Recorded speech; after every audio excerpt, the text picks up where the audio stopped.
Oke, selamat malam guys. Kita ini lagi tidak baik-baik saja guys. Negara kita lagi dirundung duka, di mana yang semestinya ada liga-liga bola, ternyata sekarang kita berada di level liga korupsi. Dan ini sangat merugikan kita semua, terutama kita sebagai masyarakat. Banyak akhir-akhir ini masalah Pertamax oplosan. Memang ini pernah saya rasakan dulu ya. Kualitas Pertamax ini tidak seperti yang dulu gitu loh, cepat habis, dan kadang performa mesin tidak sesuai dengan yang seperti yang kita tahu ya, bahwa Pertamax itu memiliki kalau kita pakai Pertamax kita mendapatkan performa motor kita yang bagus, irit dan sebagainya karena halus dan sebagainya. Tapi justru ternyata tidak ada guys. Mungkin teman-teman di rumah juga pernah melihat itu dan merasakan itu, hanya saja kebetulan baru sekarang kita ditahu nih bagaimana sih sebenarnya kualitas bensin. Ternyata kita dirugikan guys dengan catatan dari Kejagung senilai 193 triliun atau selama 5 tahun sekitar 500-an lebih lah kalau satu beberapa rilisan. Dan ini kita lihat cuplikan dari komentar dari beberapa ahli. Kebetulan di sini ahli otomotif ya,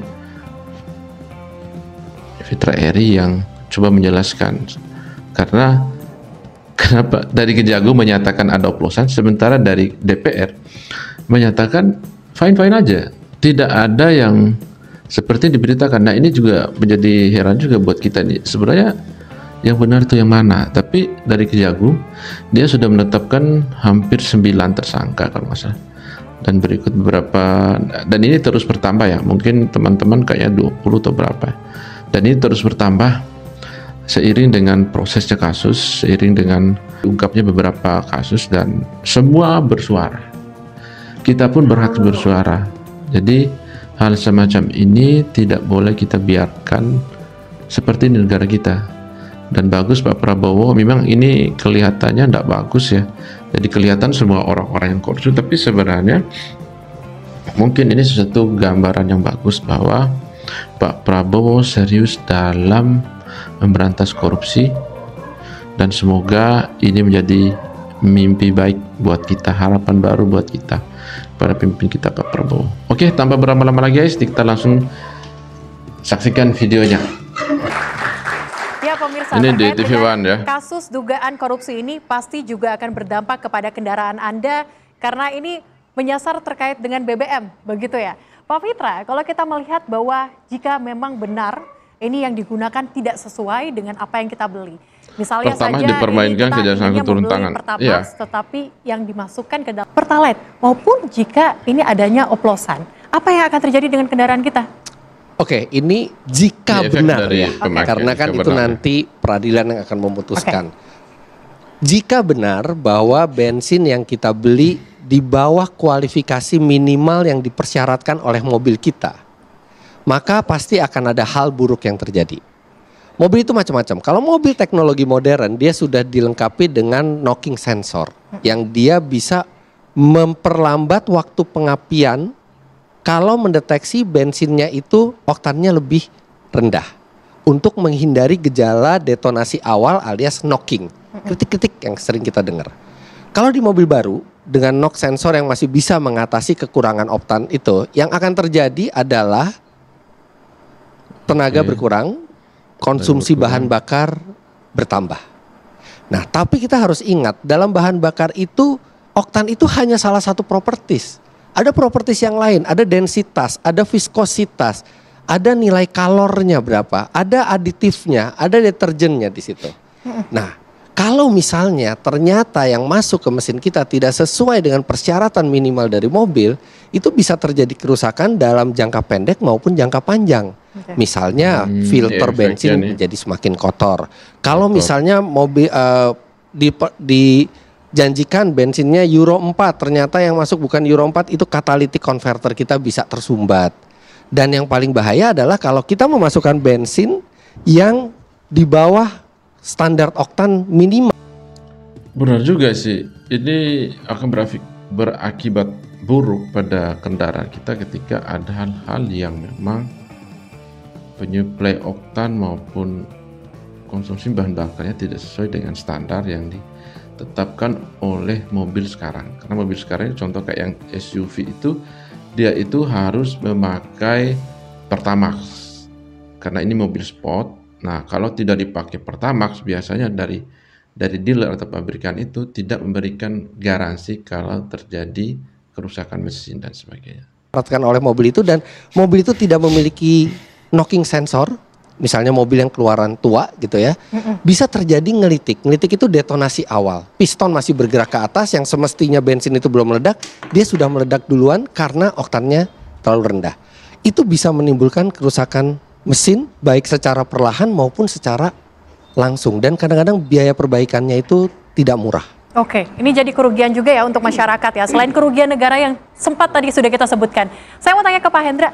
Pak Hendra, mungkin ada yang mau ditanyakan kepada narasumber-narasumber kita di sini, mungkin terkait dengan keluhan, ataupun mungkin mau konsultasi nih kendaraannya selama 5 tahun pengguna Pertamax, mungkin ada yang dirasakan atau seperti apa, silakan Pak Hendra. Ya, jadi ini kan saya ingin mendahului ini spekulasi dan asumsi ini kan sudah kemana-mana ya. Di Twitter itu sudah 200 ribuan itu yang nge-tweet tentang ini dan mengkritik pemerintah. Artinya kepercayaan masyarakat itu terus menurun terhadap pemerintah. Ya, jadi yang ingin saya tanyakan, terserah siapa yang bisa menjawab itu. Kira-kira secara teknis, secara kebijakan, kira-kira bagaimana mengembalikan trust itu? Karena kalau dari penjelasan Bapak tadi yang mengatakan bahwa kita harus mengumumkan bahwa kita sudah melakukan pemeriksaan. Masalahnya adalah proses hukum terus berjalan dan masyarakat lebih cenderung percaya dengan hukum, kejaksaan, peradilan. Jadi ketika ini terbukti nanti di pengadilan, ini akan lebih hancur lagi. Jadi sangat sulit untuk dihentikan kritik masyarakat ini. Baik. Terima kasih. Pak Eri mungkin bisa dijawab. Dihentikan kritik masyarakat. Jadi kritik masyarakat itu adalah bentuk kepedulian dan bentuk mengawasi pemerintah ini secara langsung. Kan ini negara demokrasi kan. Pak Eri mungkin bisa dijawab, Pak. Kalau kita misalnya lihat seperti yang tadi pertanyaannya, mungkin lebih singkat saja dari pandangan Bapak seperti apa, Pak? Benar, jadi memang harus segera ada action. Ya, quick respon dari Pertamina, dari pemerintah. Ya, harusnya Fitra Eri ini langsung diajak bicara oleh Pertamina, langsung ngomong ke masyarakat karena beliau punya follower jutaan. Ya. Semua karena ini kan adanya di medsos, mainnya di medsos. Jadi ada above the line, ada below the line. Jadi yang below the line ini di SPBU pasang spanduk-spanduk, ada sosialisasi, libatkan masyarakat. Libatkan aparat penegak hukum, dan sosialisasi di seluruh kabupaten kota, khususnya Jabotabek nih. Jabotabek ini ada 700 SPBU. Segera lakukan sosialisasi bersama para influencer ini untuk tujuannya menenangkan masyarakat bahwa oplosnya itu salah kaprah. Gitu. Oplos dengan blending kan beda nih. Kalau blending itu resmi, kalau oplos kan kesannya itu kan manipulatif. Gitu. Mas Fitra gimana? Siap bersedia mungkin? Hari ini saya dihubungi Pertamina untuk bilang bahwa bukan bensin oplosan. Saya sendiri tidak berani karena saya tidak tahu faktanya seperti apa. Saya masyarakat biasa, saya konsumen. Saya dengar dari Kejaksaan Agung ada oplosan. Kebetulan saya dengar pendapat di DPR tidak ada oplosan. Mana yang benar? Jadi kalaupun Pertamina mau mengembalikan kepercayaan, menurut saya yang dilakukan harus komunikasi publik yang tepat. Uang aja. Tidak harus melalui influencer. Oke. Mungkin ada yang mau ditambahkan, Mas Abra, silakan. Jadi saya ingin menyambung tadi sampaikan Pak Eri bahwa justru ini mestinya tidak hanya Pertamina yang terkesan defense untuk menjelaskan bahwa memang tidak terjadi pengoplosan, tidak terjadi penyimpangan dalam pengolahan produk tersebut. Justru ini saya pikir peran pemerintah dan DPR mendorong pemerintah dalam hal ini adalah Kementerian SDM dan Kementerian BUMN. Jadi kan sudah ada tadi mekanisme pengawasan auditnya dilakukan oleh BPH Migas dan juga Ditjen Migas. Nah, jadi dari sampling uji sampel ke beberapa Depo maupun SPBU itu dilakukan, kemudian dipublikasikan, dan hasil itulah saya pikir bisa menjadi salah satu cara masyarakat percaya bahwa produk yang mereka beli itu memang sesuai dengan spesifikasi. Dan DPR di sini saya pikir punya peran itu untuk mengawal agar dilakukan audit secara cepat. Jadi tidak cukup hanya dengan statement verbal bahwa ini sudah sesuai dengan spesifikasi. Perlu ada bukti dari hasil uji lab tadi dan disampaikan. Nah, ini untuk konteks yang sekarang. Nah, konteks yang dulu gimana? Mungkin ya nanti di persidangan pasti akan disampaikan oleh masing-masing pihak bukti-bukti. Tetapi saya juga mendorong juga bagi otoritas, dalam hal ini adalah Dirjen Migas dan juga BPH Migas, untuk menyampaikan hasil audit ataupun uji lab di tahun-tahun ketika itu seperti apa. Itu juga akan menjadi penguat juga ataupun mengembalikan kepercayaan publik bahwa BBM yang mereka konsumsi selama ini, baik sekarang maupun yang dulu itu memang sudah sesuai dengan spesifikasi. Oke, audit harus dilakukan, dan DPR bagaimana nih kesiapannya? Ya, pertama saya kira begini, tadi kita bicara komunikasi. Saya setuju komunikasi harus dilakukan, Pertamina harus melakukan komunikasi oleh person of authority, jadi seorang memiliki otoritas. Apakah selama ini kita melihat dari Pertamina itu ada direksinya, hadir di situ memberikan penjelasan, keterangan, menenangkan masyarakat? Tidak, kan jubir yang bicara. Jadi saya kira perlu ada betul-betul ya pimpinan tertinggi Pertamina, karena ini kan membawa keresahan di masyarakat. Dan ini keresahan ini saya kira memang cepat sekali merembetnya, karena berita di media sosial ini juga sangat gencar ya keluarnya. Jadi saya kira perlu ada upaya dari direksi untuk bisa memberikan ketenangan kepada masyarakat, meyakinkan masyarakat bahwa itu tidak terjadi. Kedua, memang kita sudah meminta agar ada upaya pembuktian yang nyata oleh pihak Pertamina yang kemudian bisa ditunjukkan kepada publik secara transparan bahwa ini loh tidak ada pengoplosan. Jadi ada beberapa hal ya yang buat saya tidak percaya dengan pihak-pihak terkait ya, terutama dari orang-orang yang merasa korupsi, yang dituduh korupsi, bahkan menjadi tersangka, belum menjadi terdakwa ya, tapi calon terdakwa. Tapi hal ini memang membuat kita juga tuh masyarakat, kayak saya pribadi jujur aja, kayak kepercayaan itu ya sebenarnya simpel aja sih pemerintahnya. Kalau baik-baik saja, tidak mungkin kita tuh berkuar-kuar, masih satu berkuar-kuar, apalagi ini Kejaksaan Agung langsung yang turun dalam meneliti dan memberantas hal-hal semacam ini. Ini aneh gitu.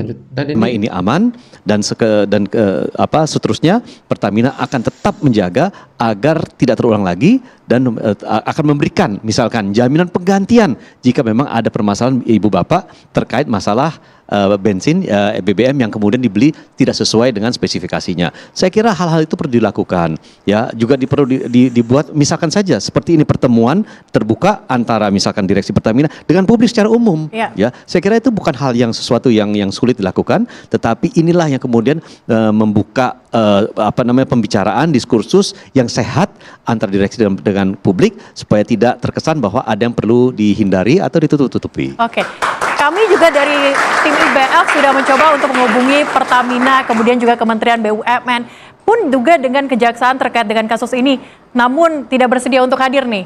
Jadi kita juga hanya dari beberapa sisi saja, tapi saya mau kembali ke Mas Fitra. Mas Fitra, tahun 2024 kasus terkait dengan Pertamax ini beredar banyak sekali, viral di media sosial bahwa filternya lah, pompanya lah rusak karena Pertamax. Apakah itu benar, dan juga apakah ini juga masih dirasakan sampai saat ini? Iya, ini fenomena yang menarik gitu ya. Saya memantau sosial media yang berkaitan dengan otomotif. Saya dengar ada pakai Pertamax tiba-tiba mobilnya mogok, filter bensinnya macet. Walaupun kemudian dibantah bahwa itu juga kemungkinan ada faktor dari tangki bensin yang sudah berkarat, karatnya menumpuk dan masuk ke filter. Tapi yang saya lihat beberapa bulan ini, bahkan mungkin hampir setahun, itu banyak keluhan masyarakat mengenai kualitas dari Pertamax. Entah itu terkait hal ini atau tidak. Karena mereka membandingkan ketika mereka memakai BBM dengan oktan yang sama dari swasta, kok mereka merasa lebih hemat dan lebih kencang atau lebih bertenaga. Dan itu bukan hanya 1-2 orang, tiba-tiba itu ada banyak. Komen di kolom komentar guys, aku tuh jujur gak tahu ya, yang dari pihak swasta itu yang menjual bahan bakar model yang sama, yang seperti keluaran dijual oleh Pertamina itu yang mana ya? Aku jujur gak tahu sama sekali guys. Didukung oleh yang lain, iya benar. Bahkan sampai ojek online, semua bilang seperti itu. Tiba-tiba ada masalah ini. Jadi seolah-olah itu nyambung buat masyarakat. Makanya penting sekali kalau ingin masyarakat itu percaya kembali ke Pertamina, komunikasi yang dilakukan Pertamina tidak boleh defensif, harus benar-benar humble, terbuka, rendah hati, transparan, dan juga harus dilakukan dengan memperhatikan keluhan-keluhan publik gitu ya. Jadi tidak mudah memang mengembalikan kepercayaan. Kepercayaan itu butuh waktu. Bisa hancur dalam sekejap, membangunnya lagi memang butuh waktu. Tapi benar, ini adalah momen bagi pemerintah dan juga Pertamina untuk berbenah. Mungkin kalau Pertamina lebih bersih, dia lebih efisien, dia akan bisa memberikan pelayanan yang lebih baik kepada masyarakat dengan harga mungkin yang lebih terjangkau. Oke. Ini waktu ini kan untuk pemerintah untuk memang selama ini ya masalah mulai dari dihilangkannya bensin, dinaikinnya harga sampai harganya terus dibatasi, pemakaian Pertalite yang ada di pom bensin dikategorikan itu mana yang subsidi mana enggak. Sementara ini hasilnya sudah berjalan selama 5 tahun dan kerugian itu menurut saya sih masih banyak ya. Itu mungkin hanya sebuah data yang belum terlalu empirik ya, karena memang masih dalam proses penyelidikan dan sebagainya, pembuktian dan sebagainya. Tapi yang jelas kita sebagai masyarakat cukup kecewa dengan belum adanya ini korupsi-korupsi yang lain, itu cukup kecewa guys. Dan semoga negara kita makin hebat, makin bisa diberantas korupsi-korupsi yang menggilas uang rakyat. Karena hanya kita rakyat sebagai jadi korban. Mereka itu hanya rumahnya aja itu ngeri habis. Itu guys, kita doakan bersama semoga Pertamina dan pemerintah bisa menyelesaikan persoalan ini dan bisa menyelamatkan negara ini dari para koruptor.